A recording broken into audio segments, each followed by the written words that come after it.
All right, guys, welcome to another episode of the Protestant Libertarian Podcast. My guest today is Dr. Rafael Rodriguez. Dr. Rodriguez teaches New Testament at Pittsburg Theological Seminary and is the author of several books and articles. He is a contributor to The Next Quest for the Historical Jesus, out now on Eerdmans Press, where he penned a chapter entitled Ancient Media, which explores what variations in ancient media, in particular oral tradition, can tell us about the nature of the Gospels and their presentations of Jesus. We will be discussing this chapter on the show today. Dr. Rodriguez, welcome to the Protestant Libertarian Podcast.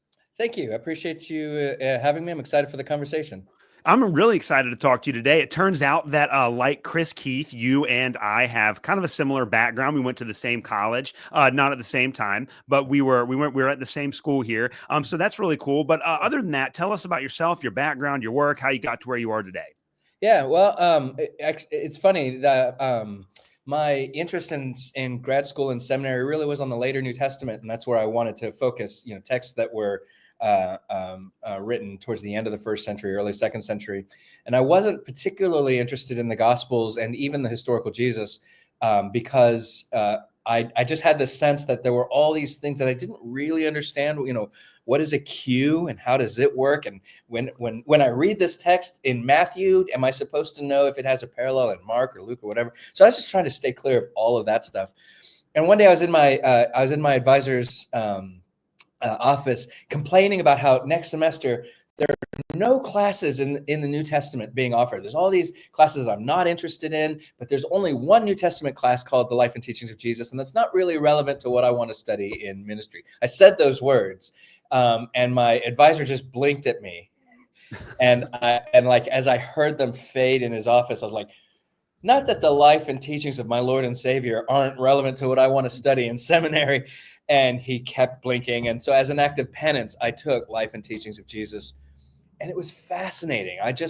I loved the exploration of the history of the era, learning about Second Temple Judaism, learning about these weird people who are out in the desert writing and secreting scrolls into caves, and also realized that historians weren't just out to debunk the foundations of the Christian faith. They were actually trying to understand the processes that led from or that connected the life and teachings of this person who's walking around, attracting crowds, teaching, but also doing some weird things, healings and exorcising demons, feeding people with just a little tiny bit of food. And historians are trying to understand, how did we get from this guy walking around in the early first century to these texts that we have written in the mid to late first century? And what are the things that we can be confident about? What are the things that we know the texts say, but there are questions about how did this work, or did that really happen? To those places where we're like, I really suspect that didn't happen. And as a young student, that last category was the one that would make my teeth itch a little bit. Like, well, what do you mean that didn't happen? If it's in the Bible, of course it happened. But that was the part that I had to face. That look, it's not all about proving or disproving faith. It's actually about trying to understand this thing that has affected the lives of millions, maybe even billions of people. So I started studying the gospel, studying the historical Jesus, pursued a PhD, and life has just gone on from there. That's perfect. Well, and that was a great segue to my next question. I want to ask you about the motivation that you had to contribute to the next quest. One of the things that's really interesting that you brought up in your answer to my first question was the fact that a lot of what we're doing has to do with method. We're going to be talking about that a lot today. So how do we read the Gospels? How do we understand the Gospels and the information that they give us about Jesus? And I had one commenter on my interview on James Crosley. I had one commenter on YouTube who was like, you guys didn't even talk about Jesus at all. And I was like, well, that kind of misses the point of the next quest, because in a lot of ways it really is all about method. Like how do we utilize the sources that we have, and in what kind of angles historically can we use to look at Jesus as he was in history. So I want you to talk about your involvement in that. What motivated you to participate in the next quest? Yeah. Well, so before my act of penance, taking the life and teachings of Jesus, my master's thesis was on 1 Peter, and I got really interested in this thing that sociologists were talking about, and some biblical scholars were beginning to talk about, called social identity theory, which looks at the way group membership our membership, our embeddedness in particular groups. I am a Cincinnati Bengals fan, or I am an American, or I am, whatever. The groups that we belong in affect how we think of ourselves and how we enact and enact our identity and interact with other people. So I was really interested in social identity theory. As I was taking that Life and Teachings of Jesus class, my professor says, you need to think about this thing called social memory theory. And I was like, okay, that sounds good. Had no idea what it was. But what I thought social memory theory might offer us was a way through the impasse. As I said, there were some historians who are trying to understand who Jesus is and how the Gospels reveal him to us. And then there were some historians who were highly skeptical of the Gospels and their ability to tell us anything meaningful at all about Jesus. And I thought, hey, I'll bet social memory theory, just because my professor tells me this, I'll bet social memory theory has some way of getting us beyond this impasse. And so I dove right in. And kind of quickly, within the first 6 months, I would say, I realized that's not what social memory theory does. Social memory theory doesn't prove or disprove that a thing happened. Social memory theory, which I guess I didn't explain. Social memory theory is similar to social identity theory in that it examines how our membership in particular groups influences how we remember the past. So like as Americans, I can throw out certain dates that are going to be meaningful to everybody: 1776, 1861 to 1865, 1964. These are years that mean things to us because we're Americans. And then there are whole swaths of time that mean nothing. So if I throw out a year 1848, that means nothing to most Americans. 1848, have no idea. Where if I'm a European, 1848 is an incredibly momentous year. And so my location in a different group is going to affect the texture of the past. Anyway, so I'm exploring social memory theory and how it might help us think about the historical Jesus. And I realized it doesn't answer the questions. Social memory theory doesn't answer the questions I wanted it to answer, but it does really throw into relief how the importance of how the earliest followers of Jesus formed groups and developed a culture of gathering together, of living together, of sharing sacred stories, reading Israel's sacred texts, the Torah, the prophets, the Psalms, these things, and also how telling and enacting stories of Jesus' life, whether we're just getting together to remember the things he did. Well, remember the time Jesus did this and interacted with this guy and healed his daughter, or remember the time that Jesus, some people came and tried to test him and they asked him this question and he had this awesome answer.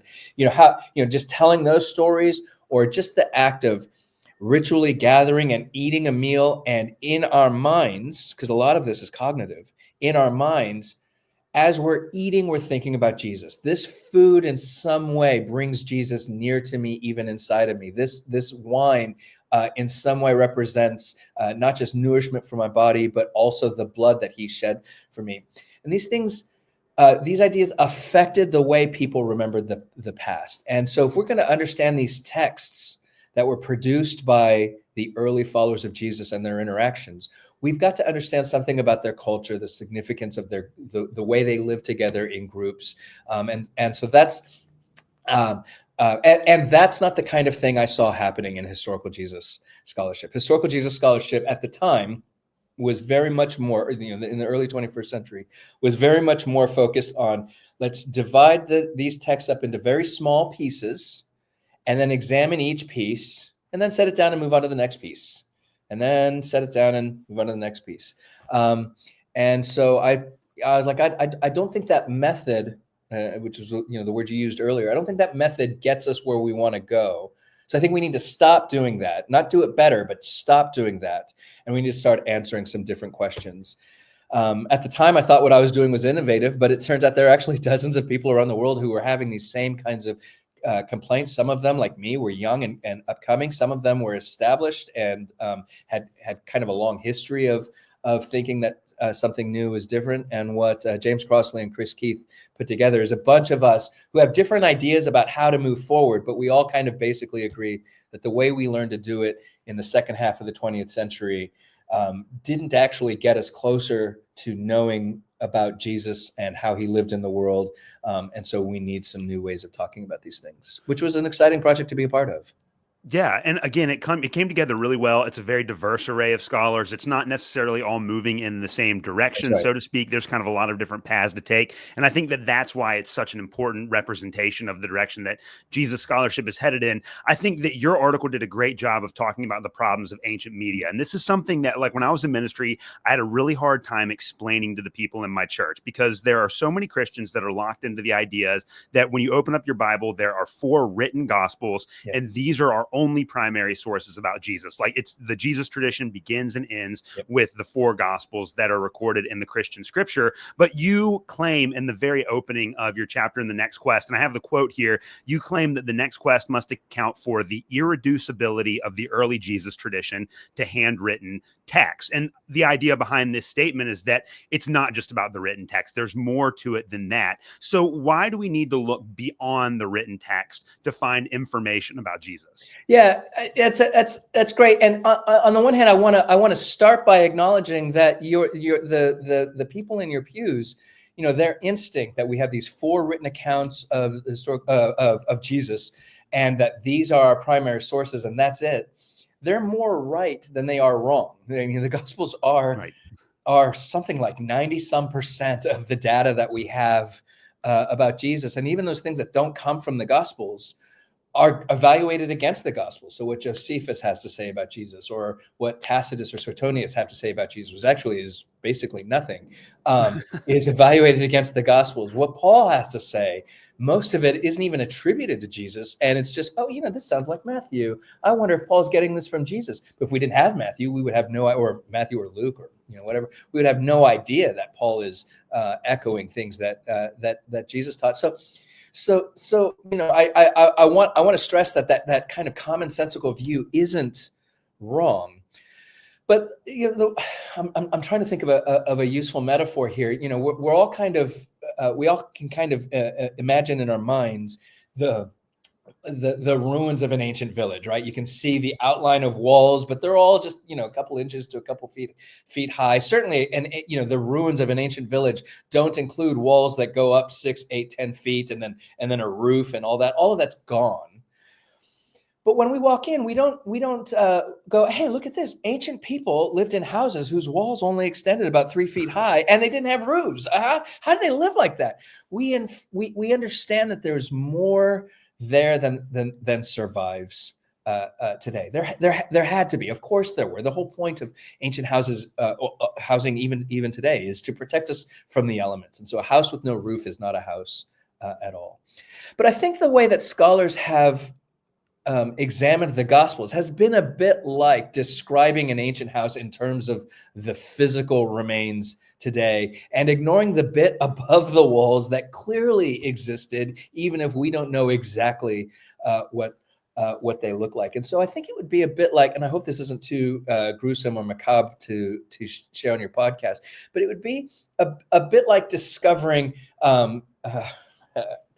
again, I hope this isn't too much, but like discovering a severed arm somewhere, and then trying to examine, what does this arm do just in terms of the remains of that arm? Well, it's got this pivot point in the middle, and it's got these things on the end, but it stops right here and all that. And if you don't understand that what we're looking at is part of something much larger, you misunderstand what it is. So sadly, we don't have not one syllable of ancient oral Jesus tradition, just none at all. And so the people who think we've got to focus on the texts are exactly right.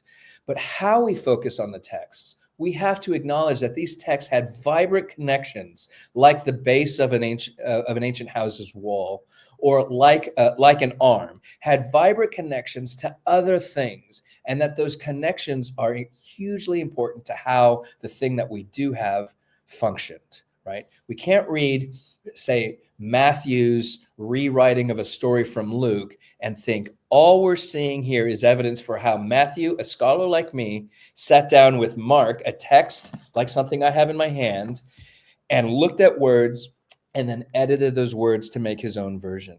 He had he had a history of telling stories about Jesus. He had interactions with people. He had He had told the story of Jesus before in ways, sometimes perhaps those ways failed. The audience left going, I appreciate you trying in today's church service, but your sermon wasn't very good. He had other times that were great. He could tell that the audience was really responding well. And those would affect the way that he told the story. So it wasn't just, well, Matthew sees Mark and wishes Mark had said this, and so Matthew makes Mark say that. He's got all kinds of other connections that we just don't have.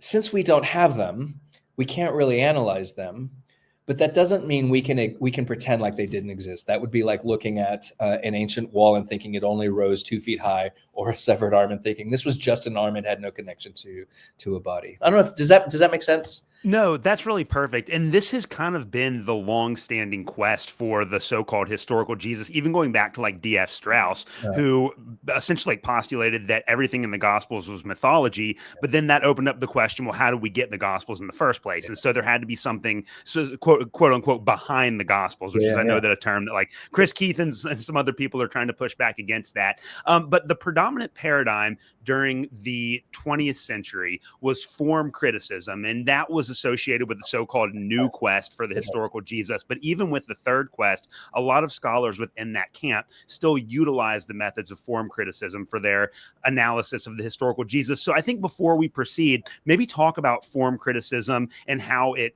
worked. Like what is the method of form criticism, and how was that designed to help us kind of get behind the Gospels to the historical Jesus? Yeah. Form criticism really has kind of 2 major components. I mean, it's a lot more complicated than that, but we can boil it down, I think, to 2 major components. And the first one is literary, and this one's not particularly controversial. If you read through the Gospels, particularly the first 3 Gospels, Matthew, Mark, and Luke, but also the 4th Gospel, John, you read through the Gospels, you're going to notice that you have kind of recurrent types of stories. Here's a parable, there's a parable, there's a parable, and they seem to have these themes in common, or these ideas in common. A lot of them cluster together, and so those are particularly similar. I think in Matthew 13, you get a lot of parables that begin to what shall I compare the kingdom of heaven, or what is it like? And then you get a short story. But even beyond those very clear similarities, you can look at stories across different texts and go, these stories are similar, and these stories are similar, and these stories are similar. So it's a bit like when you're putting together a puzzle. It's a bit like one of the first things you might do is separate the pieces by color. And, the pieces that are predominantly red, you put them in a pile, and the pieces that are predominantly yellow, you put them in a pile. And so form criticism was really just trying to do that. Let's bring these like stories together and offer a literary analysis. What does a controversy story look like? What does a healing story look like? What does a pronouncement story look like? And that's not particularly controversial. Where things begin to get a little bit stickier is that second idea in form criticism, which was especially prominent in German form criticism, where form criticism had its birth and early development, which was that we could then analyze these stories historically. That parables come from a particular setting in the early groups. I was talking before about early groups. Form criticism was trying to do something similar here, that the early groups told parables to accomplish particular things, or the early Christians told pronouncement stories in order to accomplish particular things. And so these stories had their origins in certain settings, the German word is Sitzenleben or Sitzenleben. It's the settings in life, the situation in life. And so as early Christians are preaching to non-believers, they need a certain kind of story, and it would develop in that setting. Or as early Christians gathered to worship, they needed a certain kind of story, and those stories would kind of develop. And so form criticism analyzed the different kinds of stories historically in order to find out, does this story come from those settings in the early church, or do they come from a setting in the life of Jesus? Perhaps unsurprisingly, most form critics said, well, the stories work really well in early Christian environments, and so most of the stories come from those early Christian environments. They don't come from the life of Jesus, and that's I think that's a pretty decent 5-minute introduction to form criticism. One last point though, is that as early as the 1960s, but particularly as we get into the 70s and then jump ahead into the 90s and early 2000s, you had a lot of people, particularly in the English-speaking world and in Scandinavia, who were like, that kind of literary analysis that form criticism offers us isn't particularly helpful for historical analysis. And so that's where form criticism began to fall apart, is as a historical tool, not as a literary tool. Yeah, no, that makes perfect sense, and that was an excellent explanation. I want to come back to the methods of form criticism because you address this in the chapter, like how we have to. There are things we can learn from form criticism that are still valuable for understanding the historical Jesus, but we also need to develop methodologies that aren't dependent upon the assumptions of form criticism. But before we do that, you talk about the period of oral tradition in between the life of the historical Jesus and the Gospels, and I think that this is the thing that maybe a lot of people have a hard time understanding. There is, a gap between when Jesus lived and when the Gospels were written, and both form criticism as well as social memory theory and oral tradition theory and all of that is designed to analyze that period of time, that gap between the life of Jesus and when the texts that we have in the Gospels were produced. So maybe talk as a form of ancient media about the role of oral tradition. How would oral tradition function in that culture, and what does that tell us about the period of time between Jesus and the Gospels? Yeah, and here I have to acknowledge, Alex, I have a little bit of discomfort, even though oral tradition really is kind of my field. I have a little discomfort with the emphasis on oral tradition, because when we talk about oral tradition, we're really just talking about a medium of communication. What we're doing here, well, it's electronic, but it's also very oral. I'm not texting you and you're texting me back. We're talking.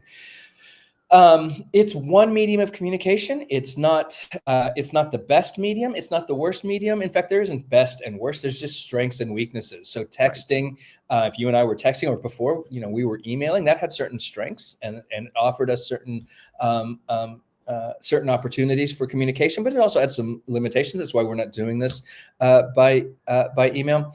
And as I said before, we don't have one syllable of early oral Jesus tradition, not one. So we can't analyze any of it. We can analyze 21st century oral Jesus tradition if I wanted to be an anthropologist and go somewhere to a culture and just listen to the way people in Central Asia talk about Jesus, or the way the people in Manhattan talk about Jesus, and analyze not what they write about Jesus, but just how they talk about Jesus. I can do these things, but we can't do them for the early Christians. So oral tradition has really gone inaccessible to us. But what I think is more important is the idea of tradition, right? More than oral tradition is the idea of tradition.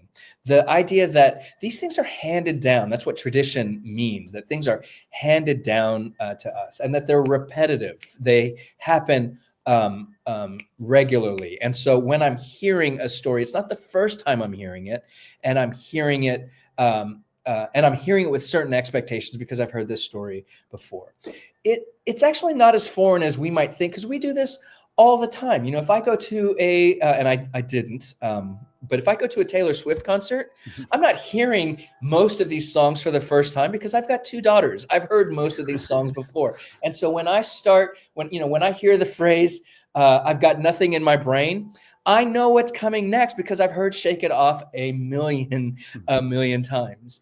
And so as she's singing it, I've got certain expectations for what's coming next. Now, if she diverges from that, I'll pick up on that. I'll be like, oh, she's added a new verse, or she didn't sing a verse, or she's made a medley and she's combining Shake It Off with, I'm actually running up against the limits of my Taylor Swift knowledge. Yeah, me too. But my experience with the tradition of Taylor Swift affects how I am receiving the event of of performance. And I think that's how, that is how I want to encourage people to read the Gospels, is that these aren't just flat two-dimensional texts that we can read and we see the same thing as we read these texts that say Matthew would have seen as he wrote them, or that Matthew's earliest readers would have seen as he wrote them. Matthew's original hearers would have been more like the fans at a Taylor Swift concert, where they hear some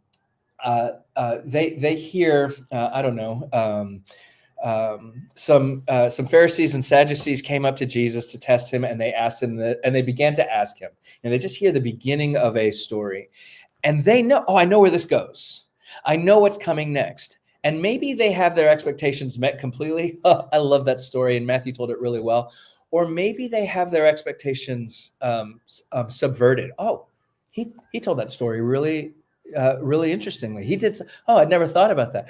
Or maybe this is a possibility. Maybe he tells the story wrong. Maybe he tells the story and everybody goes, "That's not how that story goes." That's completely wrong. But the point is, there is a tradition. There is a common understanding that everybody knows what's going on here. None of this is new. None of this is for the first time. Contrast this with, this morning I woke up, and as I was getting ready for the day, I put the news on, and I'm hearing stories for the first time. Here's a story that happened in New Orleans. Here's a story that happened in Las Vegas. Here are new laws that are happening in 20. These are brand new things. And I'm receiving that very differently. I'm receiving that information very differently than I would receive the information of sitting in a seat or standing in front of a seat at a Taylor Swift concert. And what I want to suggest is thinking about ancient media helps us to see the Gospels much more like the information we receive at a Taylor Swift concert, and much less like the information I receive watching a CNN show. That makes a lot of sense. And I think that there were a lot of form critics that had the assumption that the Gospels, if you analyze them through the lens of form criticism, would be more like the CNN show, that we can get that kind of hard data from there. But you also kind of argue in your chapter that there are a lot of presuppositions that were built into form criticism that turned out to be completely untrue, but that there are still some valuable historical methods that we could take from form criticism. So maybe talk about that dynamic a little bit. Where did that method of trying to analyze the media behind the Jesus tradition get it wrong? And then how might it also help us develop methods that we can use in the future? Mm-hmm. So one of the claims of form criticism, or one of the observations that the form critics made, was that that so much of the Jesus tradition was particularly useful and appropriate for later settings in the early Christian community. Right. This particular way of telling the story of Jesus healing the paralytic who was lowered from the ceiling served an argumentative or polemical purpose, as Jesus is dealing with some scribes or some Pharisees who are saying, "Why does this man talk this way? He's blaspheming." And so, since it serves Christian purposes, let me just keep it there. It serves Christian purposes, later Christian purposes. That's a good observation. Where I think the form critics really began to go astray is when they made the kind of naive assumption that if a form of the Jesus tradition served early Christian purposes, that form was created by those early Christian purposes.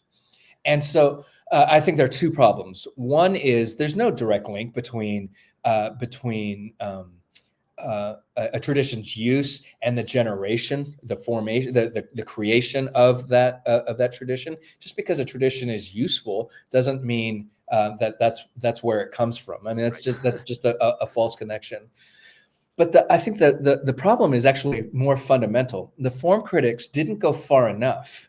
The form critics were willing to say that certain stories in the Gospels did not serve later Christian purposes. Like probably the most famous one is that Jesus was baptized by John the Baptist. John comes proclaiming a baptism of repentance. Later Christians think that Jesus is sinless and has no need of repentance.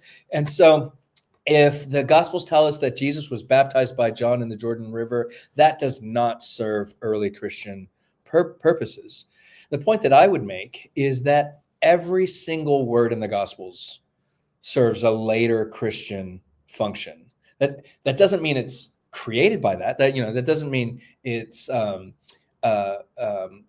early Christians needed a Jesus who was baptized by John, and so they created that image.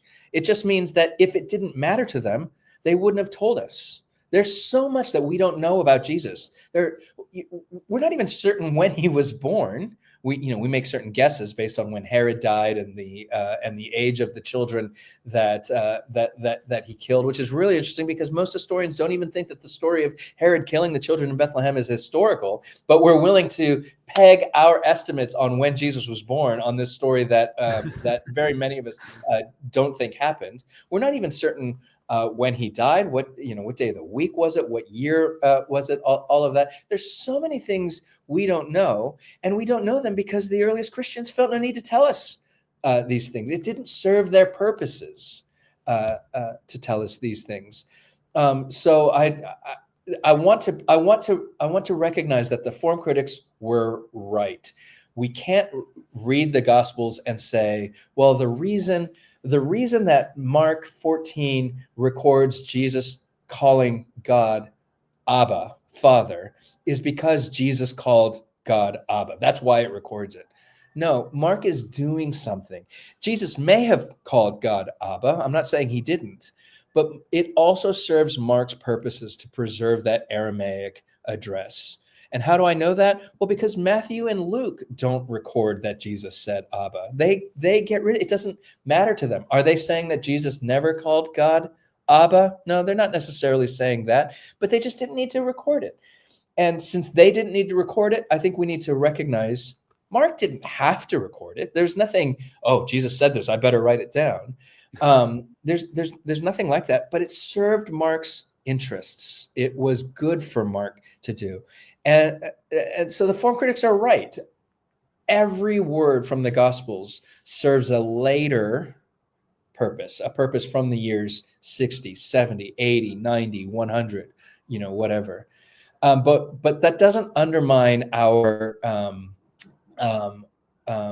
I don't want to say faith here because that word gets so confusing. It doesn't undermine the possibility that these things written in these texts have some historical value.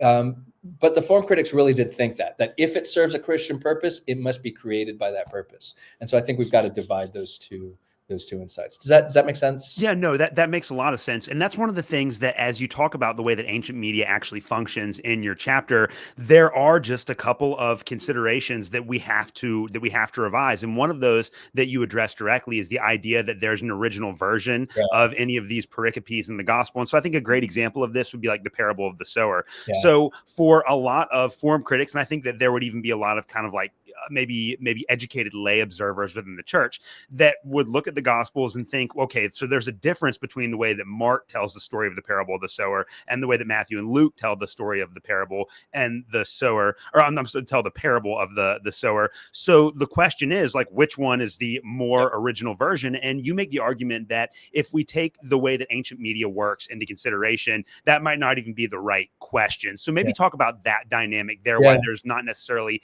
an original version to any of the stories that are contained in our written gospel. Yeah, I think that's right, and really, and I think this will be a helpful point to have for later in our conversation. The issue is caused by which direction are we asking the questions? Are we starting with the Gospels and trying to move backwards to understanding Jesus? What happens if we start with Jesus and try to explain the Gospels? And so, we're trying to ask questions in these two different directions. The form critics would take kind of an evolutionary view of the tradition.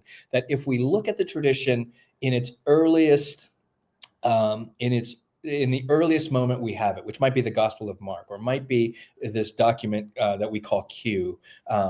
That a lot of people think Matthew and Luke had access to. If we look at it at the tradition in its earliest moment, and then we look at it at later visible moments, here it is in Mark, here it is in Matthew, here it is in Luke, here it is in John, and if we can see here's how that story develops, then we can analyze all right, if this is what the story looks like when Mark wrote and Matthew wrote and Luke wrote, if this is how the story looks then, can we kind of place a ruler on it and postulate earlier moments of that? And so, oh, look, Mark says this, and then Matthew drops, he has this habit of dropping names and dropping unnecessary words. Luke does that even more. And so I bet the early story had more names, had more words that we would say are unnecessary or whatnot. And so we would look at parallel versions of the same story, you know, maybe for the sake of simplicity, look at the first beatitude. You know, in Matthew, it's blessed are the poor in spirit, for theirs is the kingdom of the heavens.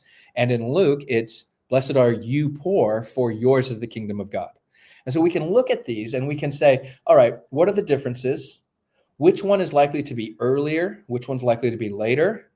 And then apart from these two versions, Matthew 5:3 and Luke 6:19, apart from these two versions, what do we think existed before them? What is it that Jesus was likely to have said on that day when he stood or sat up on a mountain or a level place?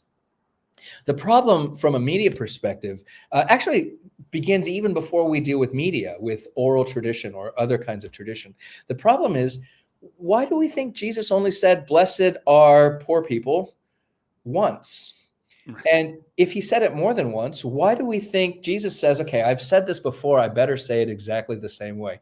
That's just not how we use language, right? I have told my wife and my children I love them probably thousands of times over the course of our life together. And often it's just this, hey, I love you. Often I have other ways of saying it. I may add a modifier, I love you very much. Or sometimes I might insert a little sarcasm. I love you just a little tiny bit. And that creates a smile. You know, there are different ways of saying the same thing. So why do we think that Jesus could only have said, blessed are the poor, for theirs is the kingdom of God? And that other versions must be later evolutions of that saying? Why do we think that Jesus couldn't have said the same thing in different ways? Well, once you ask the question that way, I think any honest historian needs to acknowledge, of course, Jesus could have said things in different ways. And if he says things in different ways, then what that means is from the very beginning, before we have early Christians, early followers of Jesus, repeating what Jesus said, from the very beginning, when Jesus is still the one doing the talking, we have multiple forms of sayings. Or if he's doing certain things, of course, he probably only, you know, if we can make some assumptions here, he probably only healed Jairus's daughter once. I doubt this was like, my daughter's sick again, Jesus, would you mind coming by? She's died again. Could you, these things happen only once. But, you know, he's known for casting out demons. He's known for healing people with skin diseases. He's known for healing the blind. If he does something once, he does them multiple times. And so what you get are kind of accounts that reflect the multiple iterations of each of these things, not just one thing. So from the very beginning, there is no original form of a particular story. From the very beginning, there are, this is a technical term, but we call them multiforms, right? That sometimes it looks like this, sometimes it looks like this, sometimes it looks like this, but they're all the same thing, you know? And then it just gets more complicated from there. Then you get later Christians talking about, well, remember when Jesus says this? And Mark may have his favorite way of telling those stories. Matthew may have his. So it just gets more and more complicated. That complexity doesn't mean we can't know anything about Jesus. It doesn't mean that. The complexity just means we can't boil it down to a simple, Jesus must have said this one thing this one time. We can't do that. That doesn't exist. Yeah, and that was really the problem with the Jesus Seminar, which you address in your book too. And that's not to take away from the fact that all of those guys were extremely brilliant, but there was this sense with the Jesus Seminar, and it was the entire process that they had on voting on which words in which each individual pericopes actually went back to the historical Jesus. And if you look at their like critical edition of the Gospels, it's like they would, there'd be a statement in one of the Gospels that was purportedly made by Jesus, and there would be like two words that would be highlighted in pink or red.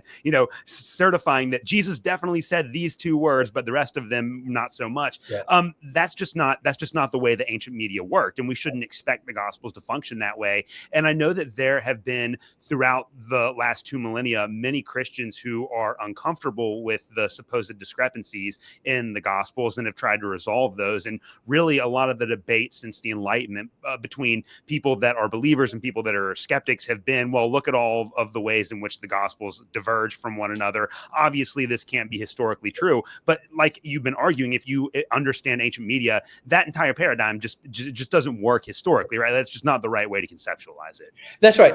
And I want to acknowledge there is a problem that the Jesus Seminary and other historians are rightly reacting to, which is this idea. It's evident as early as the 2nd century in Christian history.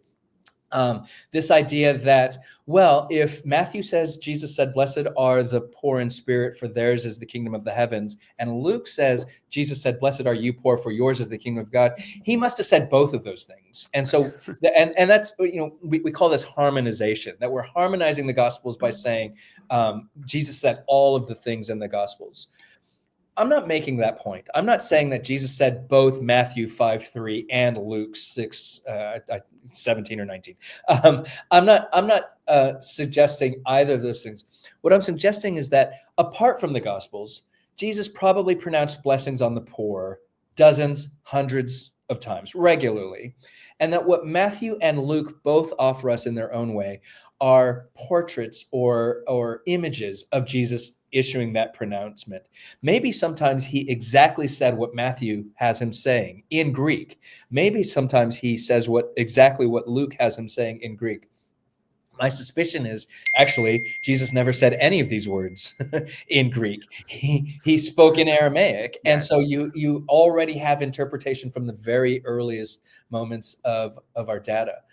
So from that really picky level of historical analysis, did Jesus say the Greek words recorded in our manuscripts of Matthew's gospel? Maybe we can say, no, he didn't say those words. But from a broader historical lens, one that more of us are interested in, including the people you mentioned before, the people in your church, in the churches who are interested in these kinds of questions. With a broader historical lens, did Jesus pronounce blessing on the poor, or was he more likely to pronounce blessing on the bankers, on the rich, on the powerful, on the people who collected taxes, not because they were in some way despised or whatever, but because, oh, look, they're doing well. They have a lot of money. Look at how blessed they are. Was Jesus that kind of person? And from that broader view, I think both Matthew and Luke are offering us something historically true. Jesus was not remembered as saying, "Blessed are you Pharisees, blessed are you scribes." He was remembered as blessing other people and then pronouncing woe on Pharisees and scribes.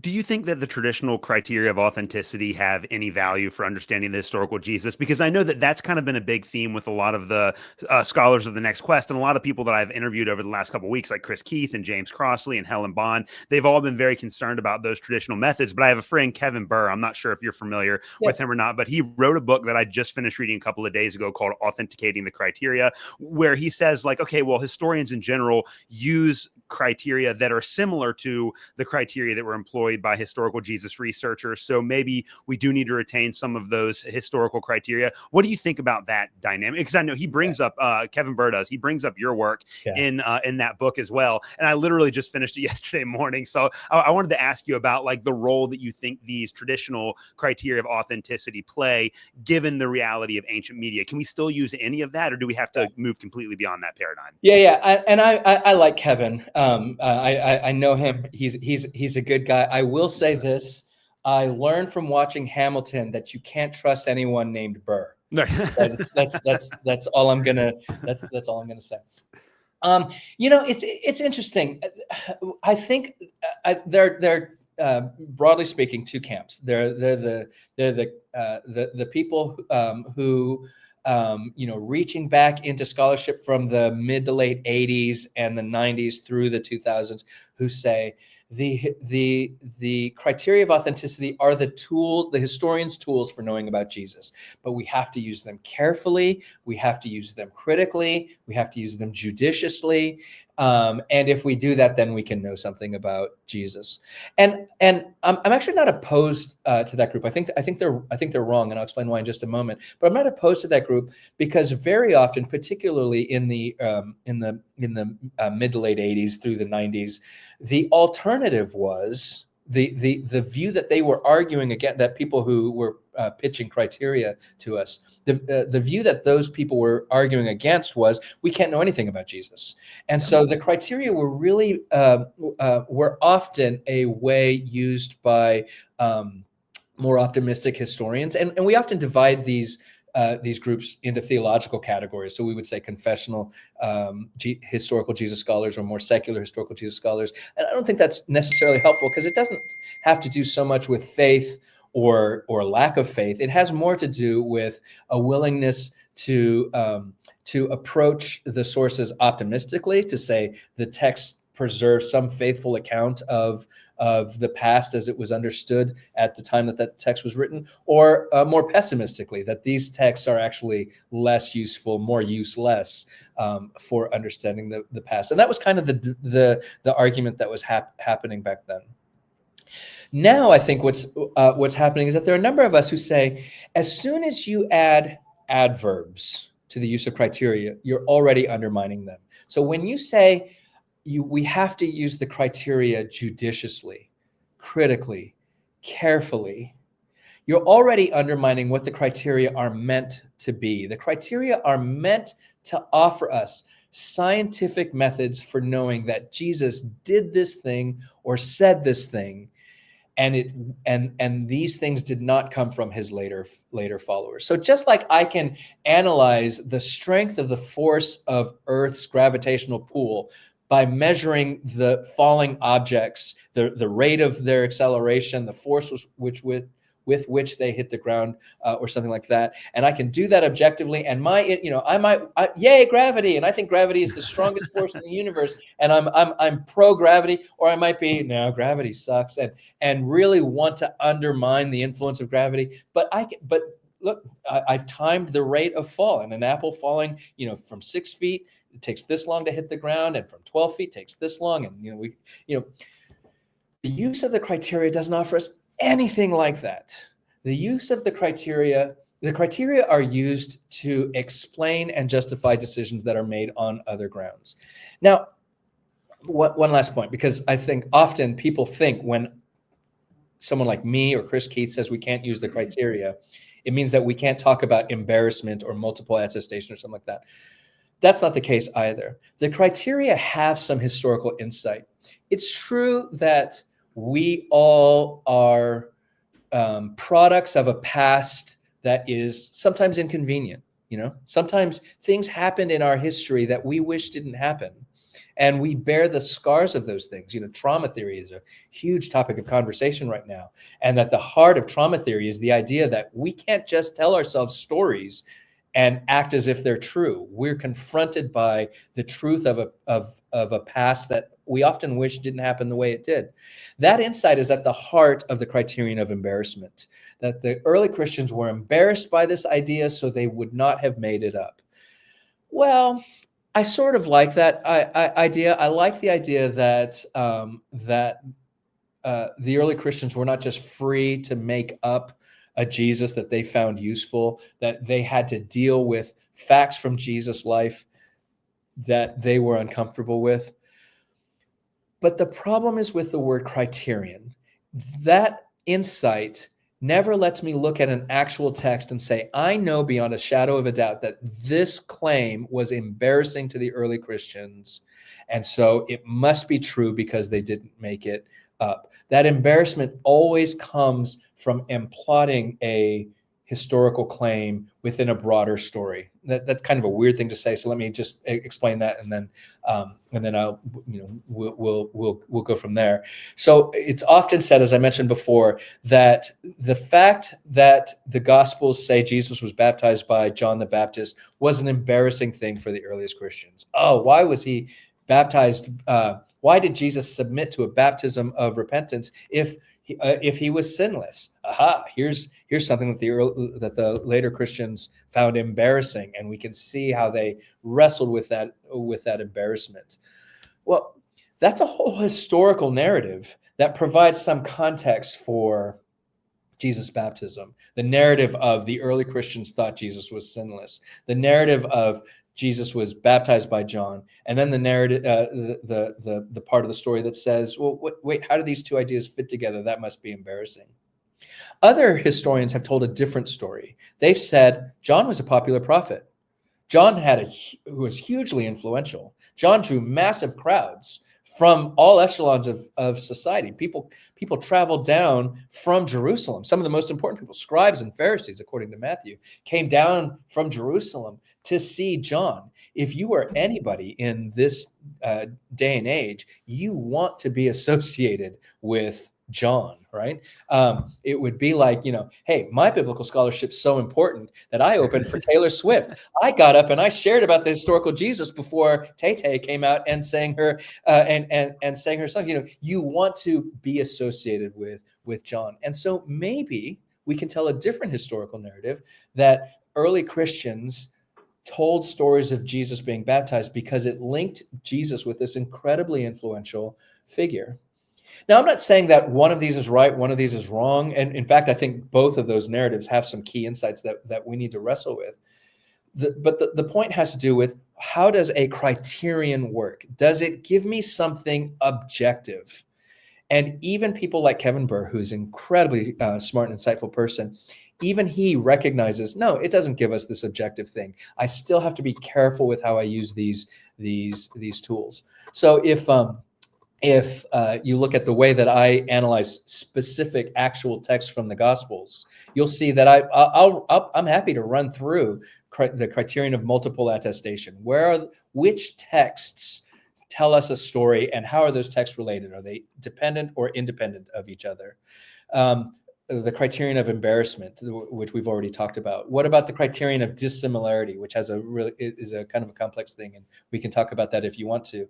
I'm happy to run through those things, but then at the end of that, we don't have any historical facts. We just have some observations that we make about the tradition, and so we have to go from there. Yeah, no, I think that was a really great description and counter to that. I guess to tie this all together, and the way that you bring your argument in the chapter of this book together is by taking a look at the temple scenes in the Gospels. And so I want to give you an opportunity to put a bow on all of this. How, based on your understanding of ancient media, should we read these temple texts in the Gospels? And then what does this tell us about our ability to analyze the historical Jesus? How does this all come together? And why did you decide to pick the temple? Of all of the issues that you could have chosen, why the temple, and what information does that give us based on your argument? Yeah, let me start with that last part first. The temple plays such a huge role in Jesus' life and ministry. According to the Gospel of John, Jesus' public appearance really begins in the temple. He's already drawing crowds. He's already John the Baptist is sending his followers to Jesus, but he hasn't done anything public yet. He's turned some water into wine, but really only some servants know about this. And his first public appearance happens in the temple. In the other Gospels, Jesus' story kind of climaxes at the temple, if I can say that. Of course, it climaxes on the cross, but bracket that for a moment. It climaxes at the temple, and this is where the authorities in Jerusalem decide this guy has to die, and how are we going to do that? And then if I can talk about Mark's gospel, Jesus in the temple really takes place in chapters 11, 12, and 13, and then chapters 14 and 15 are all about, okay, some people did not like what Jesus did in the temple and what he said and all that. And so we need to put him to death. How's that going to happen? And those final chapters are about making that happen. And so the temple plays a really important role in Jesus' actual life and in our knowledge of that life. How do we ask questions about Jesus? What are the things that he did? What are the interactions that he had and all that? So the temple is hugely important. But one of the really interesting things about the Gospel's portrayal of Jesus and the temple is that there are some cross currents that are happening. So in Mark chapter 14, Jesus is being questioned by chief priests and some gathered members of the Sanhedrin. And they're trying to find testimony against him, but they can't get people to agree. And they're having these problems. Of course, you've got to find some coherent accusation to bring against Jesus if you're going to put him to death. And then Mark tells us that these two people stand up and they offer this false testimony. And the text emphasizes that this is false testimony. It's false. It's false. Falsity. False. False. False. I mean, that's how Mark is portraying it here. And what do they say? They say, "We heard this man get up and say, 'I will destroy this temple made with hands, and in 3 days I will raise another not made with hands.'" And then Mark tells us, even here, their testimony didn't agree. We're going to find the same claim them echoed in the next chapter, in chapter 15, as Jesus is nailed to the cross. He's not dead yet, but he's suspended there on the cross, and passersby are walking, witnessing this and taunting Jesus, shaking their head and going, "You who would destroy the temple and build it again in 3 days, come down so that we may see and believe in all this." And so there's this claim that Jesus' adversaries, his opponents, are telling us, this guy said he was going to take the temple down. And there's an emphasis that all of this is false. At the same time, I have this other uncomfortable text, the Gospel of John, where Jesus overturns tables in the temples and whatnot, and the Jews in the temple say, "Who do you think you are? Why are you doing this?" And Jesus responds to them, "Destroy this temple, and in 3 days I will rebuild it." That sounds a lot like what Mark claimed was false testimony. So what are we to make of this? And again, it kind of comes back to that: do we approach our text optimistically or pessimistically? Those of us who are more pessimistic would say, that sounds like Jesus really did threaten the temple, and Mark is trying to let Jesus off the hook here. Mark is trying to say, no. He didn't say that. That's a misunderstanding.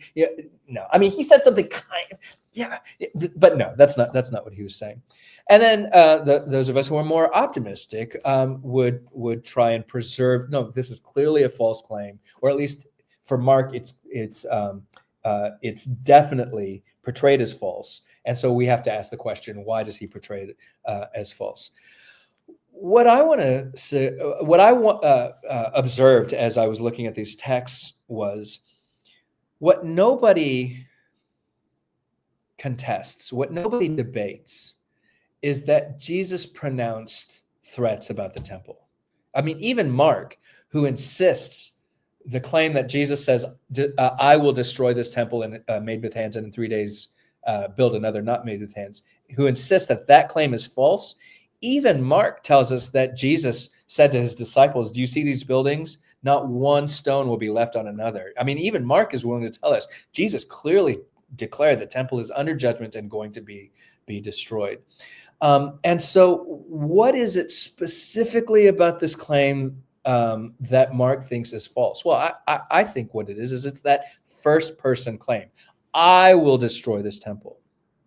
And when I look at John and I see that even in John chapter 2, Jesus doesn't say, "I will destroy this temple." He says, "You destroy this temple and I will build it again in 3 days." And of course, the people there in the temple are incredulous. They're like, "What? It's taken 46 years to build this place. You're gonna do it in 3 days?" And then John does this misunderstanding thing. They didn't understand. He was talking about the temple of his body. But in all of these things, what we can see is how the interpretive forces at work in the text, as Mark is trying to portray Jesus as this innocent guy who's being railroaded by the temple authorities, and John is trying to paint. He's doing other interpretive things. He's trying to portray Jesus as this misunderstood figure who says really enigmatic things, and people think they understand, but they really don't. They have these different interpretive agendas, but they're how do I want to say? Our goal is not to strip away those interpretive agendas and see Jesus as he actually was. Our goal, our task is to see how these interpretive agendas actually bring Jesus to us, so that these are the reasons why we can know anything at all about Jesus. We don't need to get behind the Gospels to understand who was Jesus before his followers got their hands on him and corrupted him. They're getting their hands on Jesus is why we know anything at all. If they had not had a reason to tell us anything about Jesus, he would be as anonymous to us. He would be as unknown to us as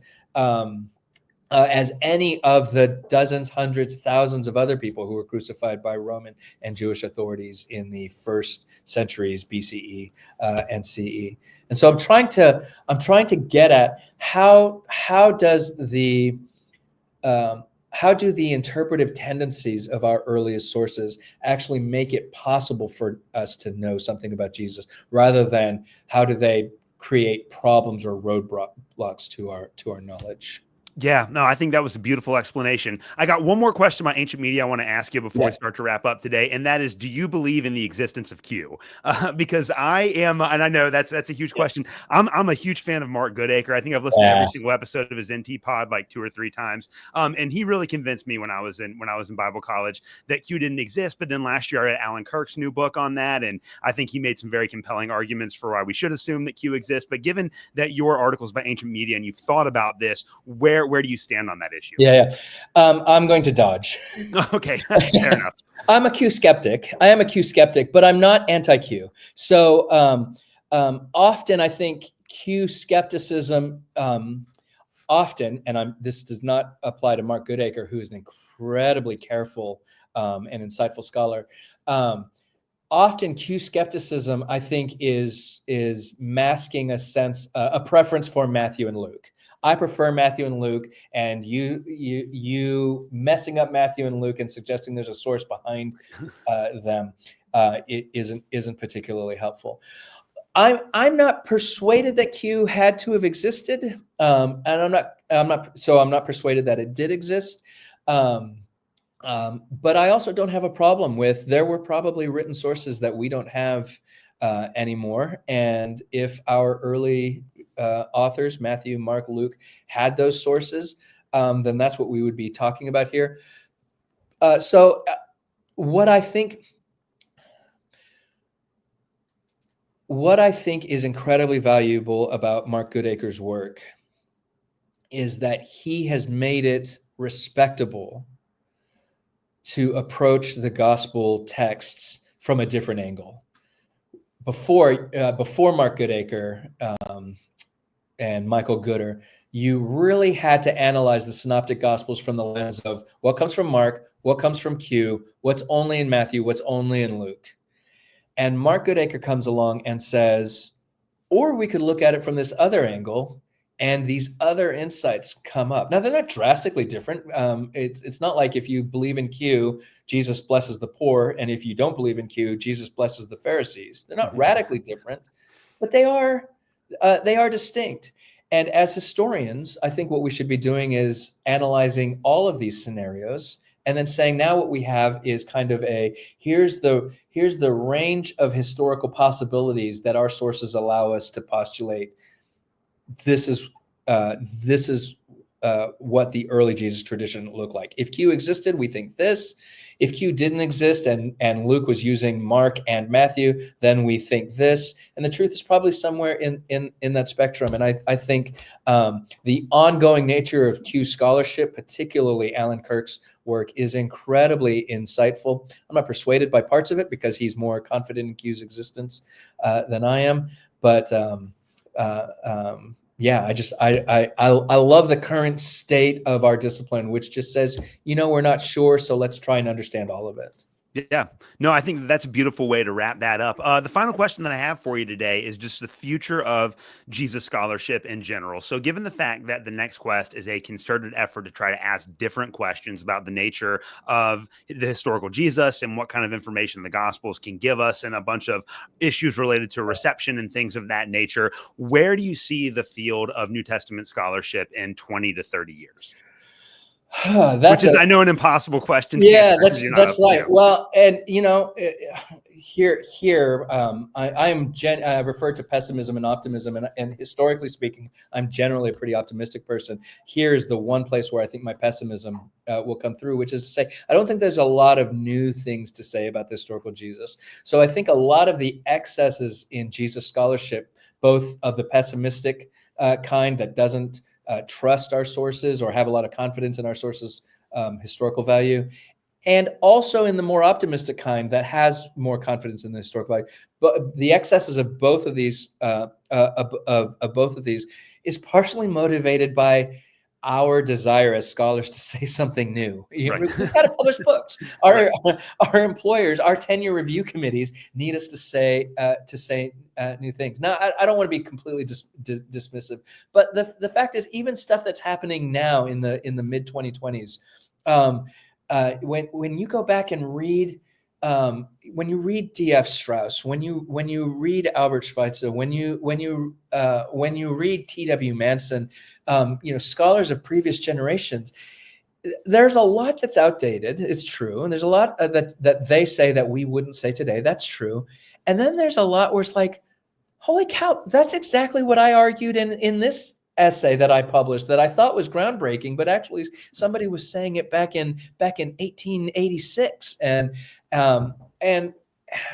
so what I think is going to again, this is kind of more pessimistic than I'm comfortable being, but it is what I suspect. I think 20 to 30 years from now, we're still going to be arguing about these things, and what that persistent argument tells us is that Jesus matters.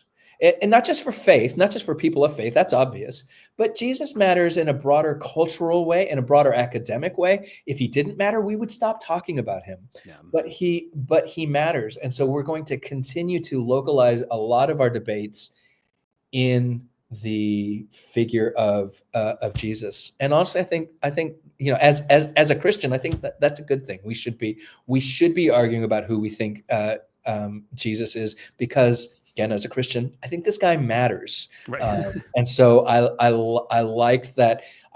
I like that people are coming to the discussion. People that I disagree with, they help me to hone why I think the things that I do.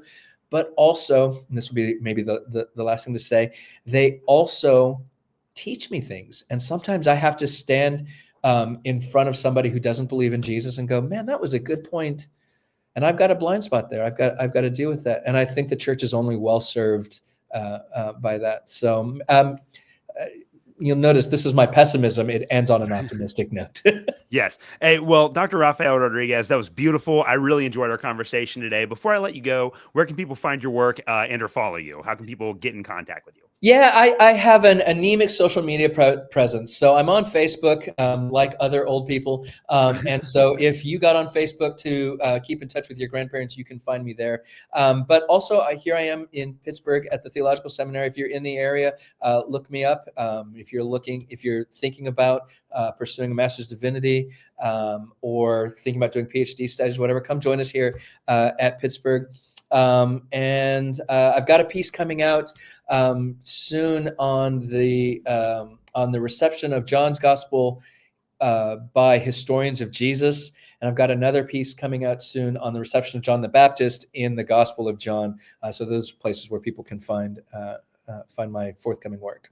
All right. Well, Dr. Rafael Rodriguez, thank you so much for coming on the show today. Thanks, Alex. I appreciate you.